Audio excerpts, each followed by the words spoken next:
Assalamualaikum warahmatullahi wabarakatuh.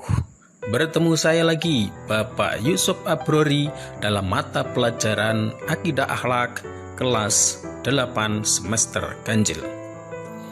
Bagaimana kabarnya anak-anak? Kalian baik-baik saja bukan? Semoga kalian baik-baik saja. Alhamdulillah. Waalaikumsalam warahmatullahi wabarakatuh. Alhamdulillah, kabar kami baik-baik saja Bapak Yusuf Abrori. Namun sebelum pelajaran kita mulai, marilah kita berdoa bersama-sama. Semoga apa yang nanti kita pelajari bisa bermanfaat untuk kita semuanya. Berdoa mulai. Berdoa selesai. Baiklah anak-anakku yang saya banggakan, pada pertemuan kali ini kita akan membahas materi KD 3.6 kompetensi dasar yang terakhir pada semester ganjil kali ini, yakni tentang kisah keteladanan Nabi Musa alaihissalam. Apakah kalian sudah siap menerima materi pelajaran hari ini? Siap Bapak Yusuf Abrori, kami semua siap menerima materi pelajaran hari ini. Baiklah kalau begitu, langsung saja mari kita amati dan kita pelajari video tentang kisah keteladanan Nabi Musa alaihissalam berikut ini. Kisah Nabi Musa alaihi salam. Saat itu, Mesir dipimpin oleh Raja Fir'aun yang sangat kejam. Fir'aun tidak mau jika suatu hari nanti ada orang yang merebut tahtanya. Maka, ia memerintahkan agar semua bayi laki-laki dibunuh. Perintah Fir'aun itu membuat Yukabat merasa takut karena ia telah melahirkan seorang anak laki-laki. Atas petunjuk dari Allah, Yukabat meletakkan bayinya di sebuah keranjang dan menghanyutkannya di sungai Nil. Yukabat meminta agar anak perempuannya, Maryam, mengikuti kemanapun adiknya terhanyut. Dan ternyata bayi itu hanyut ke arah istana dan ditemukan oleh para dayang. Mereka lantas menyerahkan bayi tersebut kepada ratu mereka. Istri Fir'aun yang belum dikaruniai anak lantas mengangkat bayi itu sebagai anak. Bayi itu kemudian diberi nama Musa.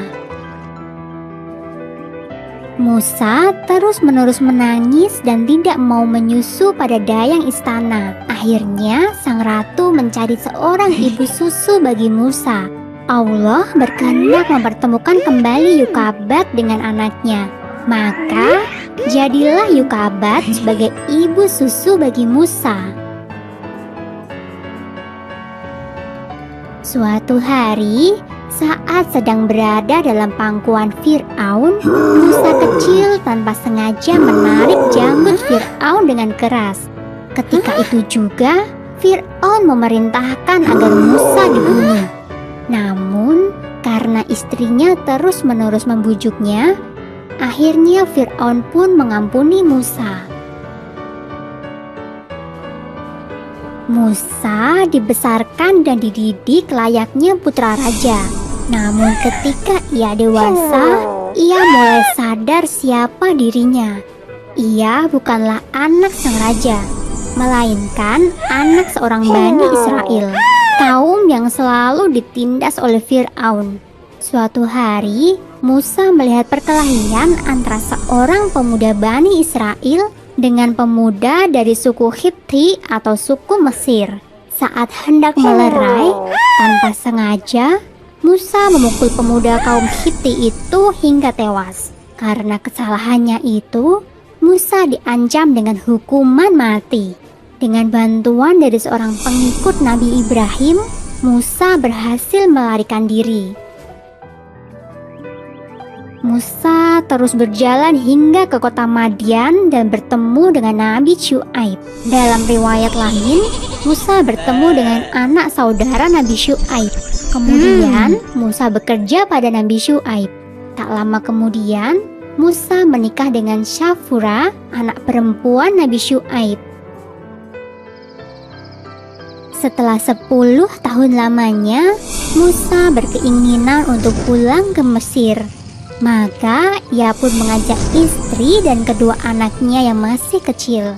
Saat malam tiba, Musa memutuskan untuk beristirahat dan membuat sebuah tenda di padang pasir. Musa kemudian pergi untuk mencari api hingga sampailah ia di Gunung Tur. Di sana, Musa melihat api tampak menyala di sebatang pohon berwarna hijau. Saat itulah sebuah suara terdengar. Itu adalah suara Allah. Allah telah mengangkat Musa sebagai nabinya dan mengutus Musa untuk menyadarkan Fir'aun beserta seluruh rakyat Mesir. Dari peristiwa itu, Nabi Musa dijuluki Halimullah yang berarti Nabi yang diajak bicara oleh Allah. Setelah pulang ke rumah ibunya, ia mengajak Harun, saudaranya, untuk pergi menemui Raja Fir'aun. Mereka berdua telah mengemban tugas dari Allah. Di dalam istana Fir'aun, Musa beserta Harun dengan lantang menyerukan bahwa mereka adalah utusan Allah dan tiada Tuhan selain Allah. Fir'aun sangat marah mendengar hal tersebut. Ia kemudian meminta Musa untuk memberikan bukti bahwa ia benar-benar utusan Allah. Maka Nabi Musa pun menunjukkan mukjizatnya. Tongkat yang dipegangnya berubah menjadi ular dan tangannya berwarna putih bersinar. Sebenarnya Fir'aun merasa takjub, namun ia tidak mau mengakuinya. Fir'aun lantas menyebut Nabi Musa sebagai penyihir biasa. Untuk membuktikan bahwa ia lebih hebat dari Nabi Musa, Fir'aun mengumpulkan 3 penyihir terhebat untuk melawan Nabi Musa. Satu persatu penyihir istana berhasil merubah tongkat mereka menjadi ular berbisa. Di bawah perlindungan Allah, Nabi Musa merubah tongkatnya menjadi seekor ular raksasa yang kemudian melahap semua ular milik para penyihir. Para penyihir yang menyaksikan keajaiban itu pun langsung bersujud dan memohon ampun kepada Nabi Musa. Kedudukan Nabi Musa semakin kokoh di masyarakat Mesir.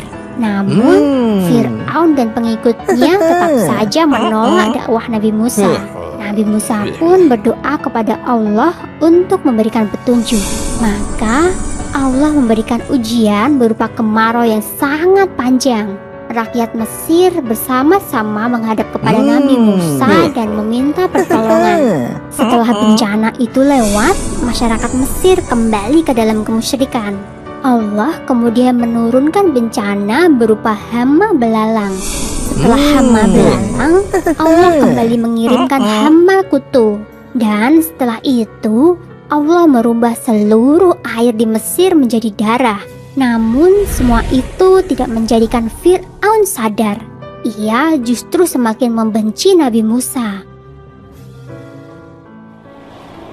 Keinginan Fir'aun untuk membunuh Nabi Musa tak dapat lagi dicegah. Ia kemudian memimpin pasukan besar untuk menyerang Nabi Musa. Dengan bimbingan dari Allah, Nabi Musa dan pengikutnya lari hingga ke tepi Laut Merah. Nabi Musa terjepit antara lautan dan pasukan Fir'aun. Saat itulah Allah kembali memberikan mukjizat kepada Nabi Musa. Dengan pukulan tongkat Nabi Musa, air laut itu langsung terbelah menjadi 2. Terciptalah sebuah jalan bagi Nabi Musa dan pengikutnya. Setelah sampai di seberang Laut Merah, Nabi Musa kembali memukulkan tongkatnya. Seketika itu juga, air laut kembali menyatu dan menenggelamkan pasukan Fir'aun. Nabi Musa dan Harun terus memimpin kaum Bani Israel ke arah Palestina.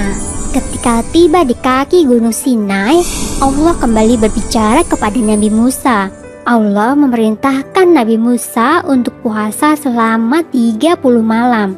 Dan Nabi Musa diperkenankan untuk bertemu dengan Allah di puncak Gunung Sinai. Kemudian Allah meminta Nabi Musa untuk mengenapkan puasanya menjadi 40 malam. Setelah Nabi Musa selesai, Allah memberikan kitab Taurat kepada Nabi Musa, sebuah kitab yang berisi tuntunan kehidupan bagi kaum Bani Israel. Tentang kelahiran Nabi Musa terdapat pada surat Al-Qasas ayat 7 yang berbunyi, "Dan kami ilhamkan kepada ibu Musa, susuilah dia, dan apabila kamu khawatir terhadapnya, maka jatuhkanlah dia ke sungai Nil.